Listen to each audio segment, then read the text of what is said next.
Today, crossing the Greece-Bulgarian border by car is supposed to be as easy as going to your local supermarket. But it hasn't always been that way. In today's video, I'm going to tell you my experiences of the border from the first time I went, before Bulgaria had joined the EU, what it was like after they joined the EU, up until today, where they're now part of Schengen. It's going to be the first time I cross the border with Bulgaria part of Schengen, so we're going to be finding out what that part of the video is like together. So before I get into it, a little bit of history, geography about the two countries. Where is the border, or where is Greece and Bulgaria first of all? Greece and Bulgaria are at the foot of the Balkan Peninsula. This is the Balkan Peninsula here. Greece is at the bottom, and then Bulgaria is off here to the right. It's sandwiched between Turkey and Italy in the Mediterranean Sea. The border between Bulgaria and Greece is roughly formed by the Rhodope Mountains. Basically this mountain range here, where that goes to more or less the Turkish border. And the border I'm talking about today specifically is the Bromachonas Kulata crossing. There are others, but this is the only one I've used, and this is the main land border between Greece and Bulgaria. A bit of history. Greece joined the EC in 1981 and the Schengen area in 2000. Bulgaria joined the EU in 2007, but only became part of the Schengen area in January 2025 this year. So the first time I came into Bulgaria was 2006. As I said, that was before they had joined the EU.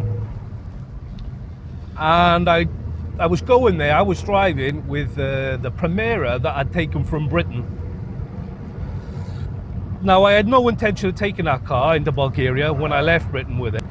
And to be honest, I didn't even know that Bulgaria had a border with Greece at the time until a few days before I went. So we're driving on the old road here, because it was absolute depths of winter. And we got here very early in the morning, maybe 6, 7 o'clock. It was dark. We passed this junction here. All this was different then. And this road was two-lane road, one lane one way, one lane the other. But it was completely abandoned. It looked like they built it in the 50s and then it had just been abandoned. It looked like absolute no man's land here. Plus it was dark, the weather wasn't great. It really was like we're heading into the unknown here. So now obviously it's completely different. We've got this motorway going up there, like a complete and utter transformation from what it was in 2006. A complete transformation. We got to the border. It was I think it was kind of daylight by the time we got there. It was queues, but it was the Greek border. So we were there for about, I want to say an hour, I don't remember exactly, it was a long time ago. But that was just kind of a normal border crossing. We crossed that into the no man's land in between the two borders, and then we were queuing almost immediately then through no man's land, and we were queuing then for the Bulgarian border. At the time, Greece had their own border and Bulgaria had their border, and it was definitely a bit more chaotic at the Bulgarian border. I think we had to wait longer there, it felt like, maybe 2 hours. But there was a lot of people walking around the cars, you know, people getting out of the car to go to the customs, asking them what paperwork they needed. I had no idea. I mean, I'd done, like I said, zero preparation. Luckily, I had a co-driver with me, and he went and did all that while I sat in the car. He'd go and come back, ask me some questions, and then go back. I'm not sure what happened in the end, to be honest, but it all worked out. Eventually, he had the paperwork. They had the paperwork that they wanted. We had the paperwork that we needed. And then we passed through the border. And look, it was an exciting experience. It was the first time I was leaving the European Union in my life. And it was the first time I'd be going to an Eastern Bloc country, like a country that was behind the Iron Curtain. So, you know, it was all like a big adventure, really. So we crossed the Bulgaria border, and it was exactly as the stereotypes. It's exactly as the stereotype I had in my head of what the Eastern Bloc would be like. It was dark, it was falling apart, the roads were horrible, The cars were old. The houses looked like they were falling apart. It was just a grim place, especially early in the morning in the middle of winter. And you had to cross, when you cross the border, you go through the normal shops and all the activity that happens at borders with the taxis and the casinos and what have you. The reason that we were going to Bulgaria was to go to Bansko skiing. Basically, it was grim all the way to Bansko. So that was before 2006, 2 border checks. And then just after that, in 2007, Bulgaria joined the EU. And then the next times we would go then, you'd only have to queue on the Greek side. So you still had to get inspected by the Greek and the Bulgarian border control, but they were both located on the Greek border side. So you'd pull up with a car, go to the window, give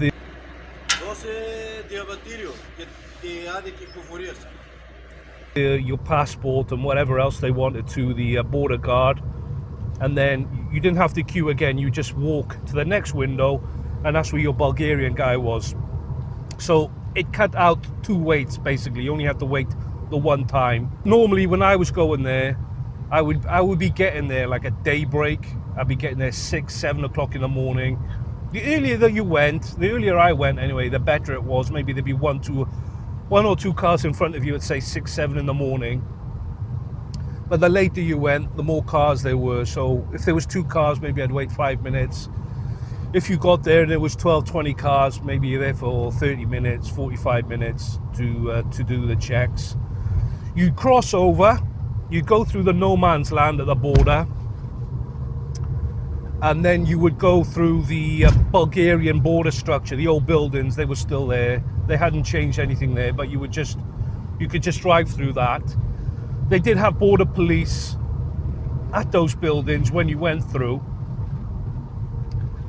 but most of the time I'd say maybe they were stopping sort of 1 in 20 cars, maybe 1 in 40 cars. I mean, I went through many times and I think I only got stopped maybe once or twice. And the only things they wanted to see was inside the car, what you were carrying, and they'd look in the boot, nothing more than that. They weren't checking any papers or anything. And that was it. Then you'd get into Bulgaria, service as normal. For the first few years, if I remember rightly, you still had to go into Kulata. And that was that. Eventually, after a few years, I don't know, I suppose it must be sort of 2010, around then, they opened up this motorway all the way through. So you go to the border, and then when you leave the border, you enter the motorway, and that takes you all the way to Sofia. Then how much is this? 190.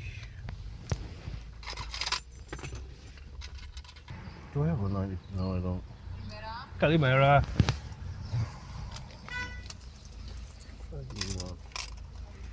Thank you, first of all.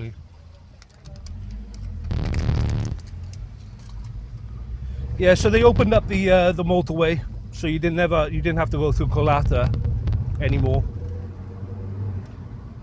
And then this was open by then as well. I think this side opened before that side, if I remember correctly. And then these tolls, these are a new addition, I'd say last 5-6 years. And this is it. This is the first time I'm coming out now in Schengen.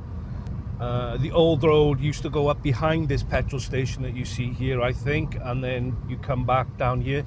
There's the railway is just there on the right. I think there is a station, but I don't know if it's in. I don't think it's not in use at the moment.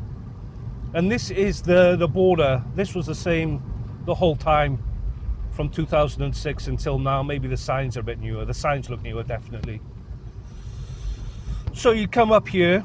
Oh, this is very exciting, guys. So you come up here. This is super, super exciting. So normally, my first time, guys, with Schengen, this is amazing. Like before, you probably meet the cars here. There'd be 12 cars, and they would go into one.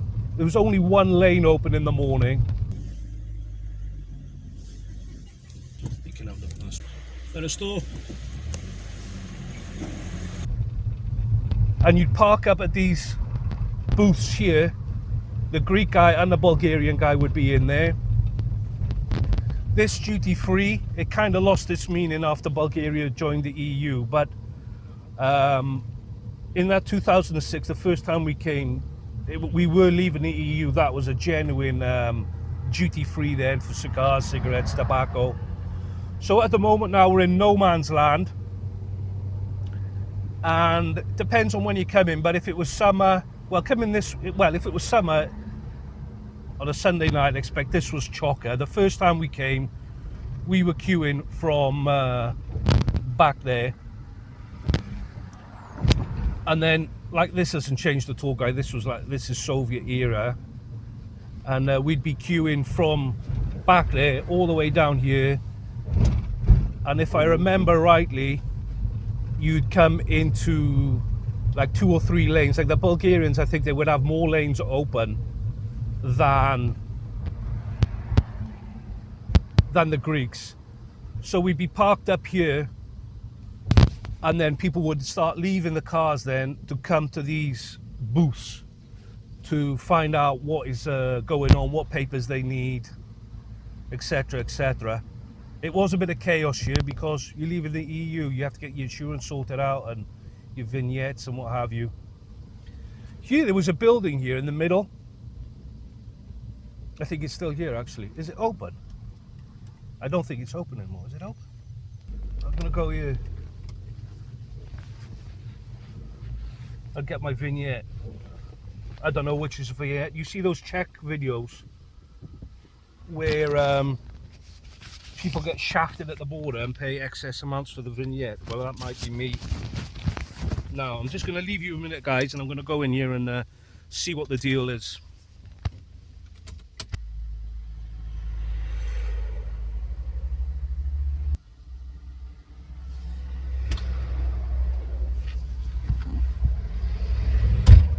Okay, so we've got the vignette. I think this is what they have in Czech Republic. My opinion, I don't know for sure, but it seems like this is the same deal in the Czech Republic. When you have these private companies, they open up super close to the border, selling the vignette, because they charge me €9. And the girlfriend was speaking to someone this morning. She said the Bulgarian vignette for 1 week is €7. Before, this was like a narrow road here, like maybe 1 lane. You had to turn right up here, which is what we're going to do to reminisce. Basically, what we've got here now is motorway all the way, but you used to have to come in here, sharp we're on at the moment. They've resurfaced this, but if you can imagine it had been carpet bombed, the road, how busy it was with the trucks and the cars. This is like completely transformed from what it was. The road was as wide, but it was just like fucking demolished, potholed all the way through. Buildings are nicer than what they were before as well. There was a lot more exposed brick back in 2006. Some of the buildings had windows, some didn't, but for sure there was no double glazing anywhere. It was just wooden framed windows. Obviously this was a bustling little village then when all the traffic was coming through. But so now we're going to be crossing back from Bulgaria into Greece. This is the petrol station I always stop at anyway to get the full tank of gas. The old shops. To be honest, I never really bothered with it. Or maybe on the way in to get some Bulgarian beer or something. I could have done today actually, but I didn't. Never mind. So this is kind of what like it's always been. The road surface is a lot better. So here, normally, this would have been chocker. This lane that I'm in now, this would have been backed up with trucks for probably 1 kilometer was the norm.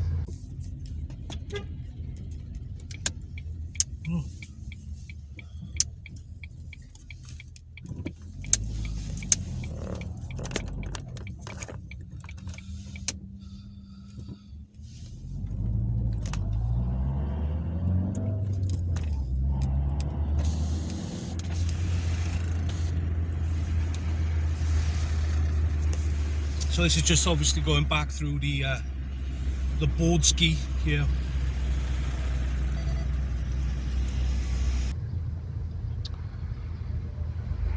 With the 2006, you had to wait at this border here, but after the EU, you could just drive through this bit.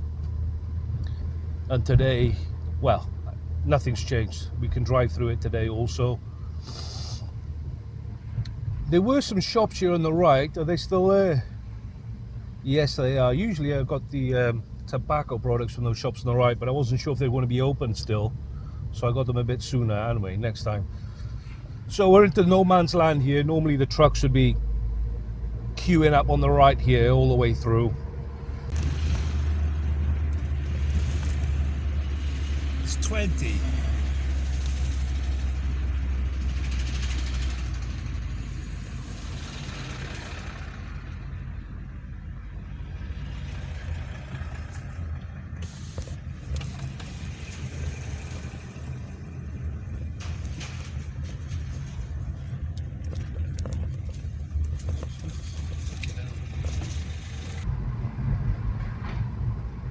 In the summer, the winters, it was a lottery really. If you came through here on a Friday, you'd be queuing from here easily.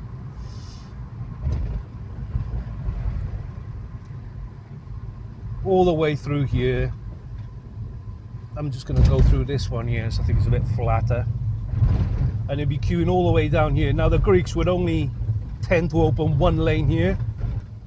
And that's it. So we've just crossed the border into Greece. What used to take, well, anything between 30 minutes to 3 hours, we've just gone through in 30 seconds. So huge improvement. No stoppages, does exactly what it says on the tin. If you enjoyed the video, as always, give it a thumbs up. If you're not a subscriber already, subscribe to the channel. Look after yourselves, and I'll see you again in the next video.